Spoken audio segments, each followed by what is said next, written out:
So today's topic is appendix. Appendix है जो arise होता है सीकम से और वो भी पोस्टीरियो मीडियल साइड से। पोस्टीरियो मीडियल साइड अपेंडिक्स जो है वो एक अनवांटेड डाइवर्टिकुलम है, वर्म लाइक डाइवर्टिकुलम है, मतलब एक निकला हुआ पार्ट्स। ये बहुत सारे तरीक़ों के होते हैं, जैसे कि ये बहुत सारे तरीके के होते हैं, मतलब इसकी लोकेशंस चेंज होती रहती हैं और इसकी लोकेशन को जानने के लिए और समझने के लिए हम क्लॉक वाला तरीका यूज़ करेंगे। क्लॉक के तरीके से हम समझेंगे अपेंडिक्स की पोजीशंस क्या क्या होती हैं। जैसे कि क्लॉक को अगर देखें तो यहाँ 12 है, यहाँ 3 o'clock, यहाँ 6 o'clock एंड जस्ट इसके near 11 o'clock like this.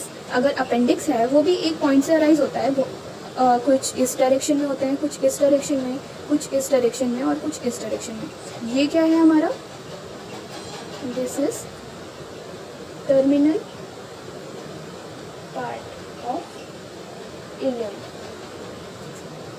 Now ये क्या है, ये है रेट्रोसीकल, रेट्रोसीकल और रेट्रोकोलिक। ये 65% चांसेस होते हैं, मतलब मोस्टली ये वाला अपेंडिक्स होता है। And this one is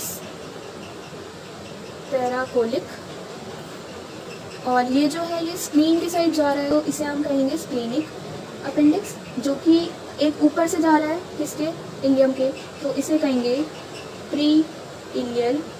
and this one is post ileal. This one is promontoric, ये वाला pelvic. This one is mid inguinal. अभी तक हमने ये देखा कि अपेंडिक्स जो है वो सीकम से अराइज होता है, सीकम के पोस्टीरियो मीडियल साइड से अराइज होता है और एक ही पोजीशन, मतलब एक ही उससे अराइज होता है, पर इसके अलग अलग डायरेक्शन एंड पोजीशंस हो सकती हैं, जो कि हमने देखा। पहला पैराकोलिक, रेट्रोसिकल जिसे हम रेट्रोकोलिक भी कहते हैं, और ये मोस्टली होता है 65% यही होता है। Next is splenic, splenic are pre ileal and post ileal. This one is fourth promontoric, fifth pelvic, sixth one is mid inguinal.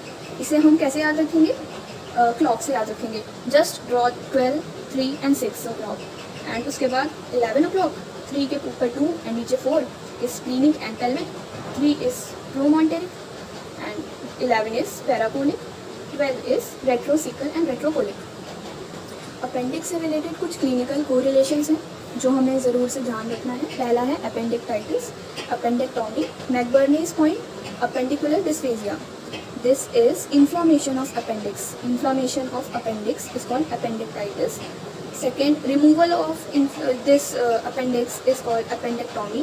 And McBurney's point is, के लिए हमें यहाँ पर देखना पड़ेगा कि हमारे एब्डोमेन के 9 क्वाड्रेंट्स होते हैं। Right hypochondrium, epigastrium, left hypochondrium, right lumbar, umbilicus, and this is right lumbar. And हमारा अपेंडिक्स है वो लाई करता है राइट इलियक में। अच्छा, मैकबर्नीज पॉइंट क्या होता है, मैकबर्नीज पॉइंट हमारे राइट इलियक स्पाइन से, जो कि हमारे हिप बोन का एक पार्ट है, right anterior superior iliac spine से अराइज होते अम्बिलिकस तक ज्वाइन करती है एक लाइन, उसका लेटरल 1/3 एंड मीडियल 2/3 के बीच में जो पॉइंट आता है उसे मैकबर्नीज पॉइंट कहते हैं। इसका सिग्निफिकेंस क्या है, मैक्सिमम टेंडरनेस इन अपेंडिक्स। अपेंडिक्स में अगर किसी को पता करना है अपेंडिक्स का, तो सबसे ज़्यादा पेन होगा वो इसी पॉइंट पे होगा, इसे मैकबर्नीज पॉइंट कहते हैं। तो क्या होता है, ये एक जंक्शन होता है, लेटरल 1/3 एंड मीडियल 2/3 के बीच में एक पॉइंट लाई करता है। किसके बीच में, अम्बिलिकस और right anterior superior iliac spine के बीच में। इसका सिग्निफिकेंस है कि ये क्लिनिकल असेसमेंट में काम आता है एक्यूट अपेंडिक्स के। अपेंडिकुलर डिस्पेप्सिया क्या होता है, ये एक क्रोनिक अपेंडिक्टाइटिस है और ये क्या करता है, एक मतलब ड्यूडेनम और स्टमक में कुछ पेन होता है, उसी टाइप का पेन का रिसेम्बलेंस करता है ये। इसमें बेसिकली इंडाइजेशन एंड ये सब चीज़ें इन्वॉल्व होंगी।